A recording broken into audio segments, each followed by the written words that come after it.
4ஆம் அதிபதி 8ஆம் இடத்தில் இருந்தால், 4ஆம் அதிபதி 8ஆம் இடத்துல இருக்கிறது அவ்வளவு சிறப்பு அல்ல. ஏன்னு பார்த்தீங்கன்னா, 8ங்கிறது நம்ம பார்க்குறோம் இல்லையா, நெருக்கடியை குறிக்கக்கூடியது தானே.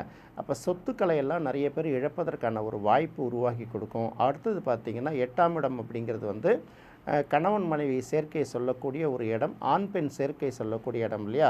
சில பேர் வந்து பார்த்திங்கன்னா சொத்து பத்துக்களை வந்து தவறான வழிகளில் வந்து தேவையில்லாத பழக்க வழக்கங்களை இழக்கிறவர்களுக்கு கூட, எல்லாருக்கும் நம்ம சொல்ல முடியாது, ஒரு சிலருக்கு அப்படி இருக்கும். சில பேர் பார்த்திங்கன்னா இந்த நோய்களுக்காகவும் கடன்களுக்காகவும், இன்னும் சில பேர் இந்த ஜாமீன் எல்லாம் போட்டுட்டு சில பேர் வந்து யாரோ ஒருத்தன் கட்ட வேண்டிய பணத்தெல்லாம் நம்மளுடைய சொத்துக்களை இழக்க வேண்டிய சூழ்நிலை வருதில்ல. இந்த மாதிரியும் சில சூழ்நிலைகள் வரும். அதனால் 4ஆம் அதிபதி 8ஆம் இடத்தில் இருந்தால் அவர்கள் கூடுமான வரைக்கும் பார்த்திங்கன்னா மற்றவர்களுக்கு இந்த ஜாமீன் கையெழுத்து போடுறது, மற்றவர்களுக்காக நாம் வந்து செய்கிறோன்னு சொல்லிட்டு சில பொறுப்புகளை ஏற்றுக்கிறதுலாம் இருக்கு இல்லையா, இதையெல்லாம் தவிர்க்கிறது நல்லது.